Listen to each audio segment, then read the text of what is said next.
For the first one, we know this is a parabola with a vertex at 1, 1, 0. So that's right here.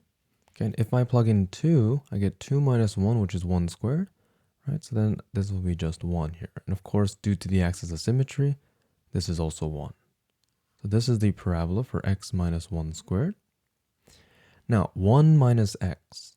Okay, if I plug in 1 here, right, I get a value of 0. Right, so at 1, they have the same vertex, or the same point here, let's say, not vertex. What if I plug in 2? Then I get 1 minus 2, that's negative 1, square that, and it's 1. So at 2, I also get a 1 here. Plugging in for 0, I get 1 minus 0, so that's 1 squared. So again, they have the same points. All right, so it seems like they follow the exact same parabola, like this. Okay, so let's check for the other one. Here, this is a parabola that is centered at 4, 2, right? Because that's where the vertex is. Plug in 4, 5, and I get 5 minus 4, so this is 1 squared. So 1 squared minus 1, right? Oh, sorry, this is going to be at minus 2, not 2. So that's going to be here, right? So back to this, plugging in for 5, right? You end up getting 1 squared minus 2, so that's minus 1. So that's over here. And again, due to the axis of symmetry being at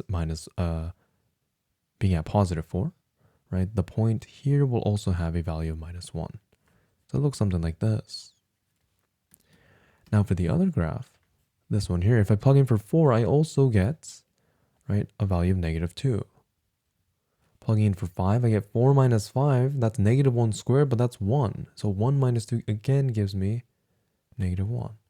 So it will be the same for here, right? So it seems like they follow the exact same parabola. Okay, so let's figure this out algebraically. Let's expand these two, right, and see what the difference is.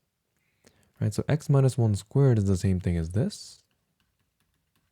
Right, so we do FOIL, right? We do the first terms, then the outside, multiply the inside, and then the last terms. Okay, so this will simplify to x squared minus 2x plus 1. What about this one? Right, this is the same thing as this. Using FOIL, I get 1 minus x minus x. Minus x times minus x is positive x squared. So here I get exactly the same thing as if I rearrange the equation. Okay, and the same can be said for this.